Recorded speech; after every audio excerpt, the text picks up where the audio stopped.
Editors using nonlinear editing systems like Edius all over the world perform three-point edits all the time, and they very often don't know that's what they're called.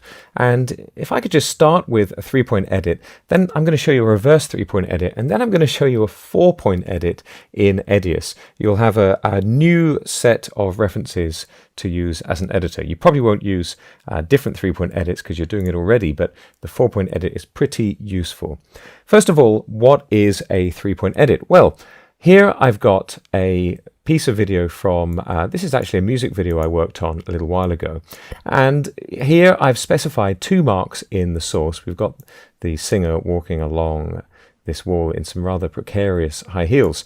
And I've specified a start and an end for the section of the clip that I want, and that's giving me a duration. In this case, just for simple maths, I've chosen 5 seconds.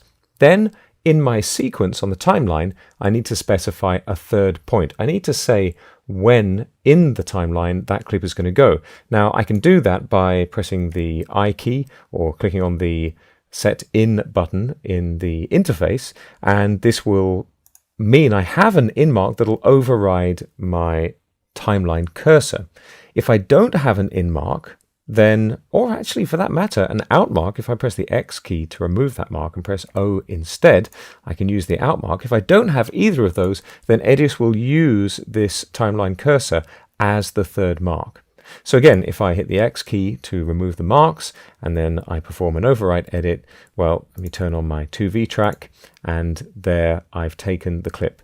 And if I zoom in a little bit, you can see this is the section that was chosen in my player monitor. So in this instance, a regular three-point edit means defining the duration of the part of the video you're going to use in the source monitor, not on the timeline. Now, conversely, if I add an in or an out mark on the timeline, and by the by, if you do use the out mark rather than the in mark, Edius will line up the out mark on the timeline, I'm pressing the O key there, with the out mark on your source clip, and then roll backwards from there. This is really useful if the timing of the end of the clip is important in your sequence more than the beginning. You're still going to get the duration from the source clip though. Let me hit the X key in the player monitor and get rid of those marks, and I'm just going to press the I key and mark an in point. So I've defined the beginning of the bit I want, and on the timeline I'm going to choose both an in and an out mark.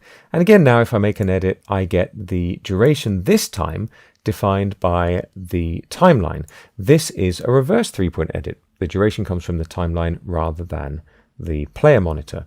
However, if, for example, I specify an in and an out on the timeline, and both an in and an out in my player monitor, I now have 4 marks and we're ready for a 4-point edit.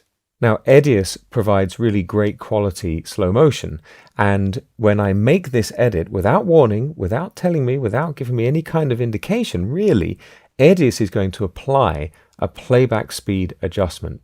Now, if I click on one of these clips on the timeline, as I have now, you can see over in my information palette, the speed is defined as 100%. So I'm going to click on my overwrite button at the bottom of the player monitor, and this is going to overwrite the clip to the timeline, and I've filled the gap here. This is going to be a bit of a meaningless bit of my sequence, but if I have this clip selected over in my information palette, you can see this is now 38.78%, and if I play just by pressing the space bar, you can see I'm getting slow motion. Now, you do have to be a little bit careful. If I deselect the clip, you can see there's a little orange line along the top of the clip to indicate that something's going on, but it's not 100% clear unless you look at the information palette, or if you right-click on the clip, go to Time Effect and choose Speed, you'll see the adjustment right there. So keep an eye out for those orange lines. I should say though, if you do perform a 4-point edit by accident, it's very, very difficult to miss. If I just zoom out for a second and I'll put an in and an out mark, and this is me being a user, not really paying attention to what I'm doing, and then I zoom in over here way, way down the timeline, and now I apply my 4-point edit by accident, because I was intending for the clip to go here. I click the button and what happened? Suddenly I'm looking at a different part of the interface, and you realize very, very quickly, I had some marks on the timeline. Control Z to undo and go through the process again, remove your marks. If I go to the very beginning of this sequence, you can see if I mark an out and an in, well, let's have a look now. I've got 10 seconds duration selected, but if I go to my clip and, well, maybe I'll just mark an in and I'm pressing plus on the numerical keypad on my keyboard. I'm going to type 500 and enter and mark an out. So I've chosen 5 seconds of my media.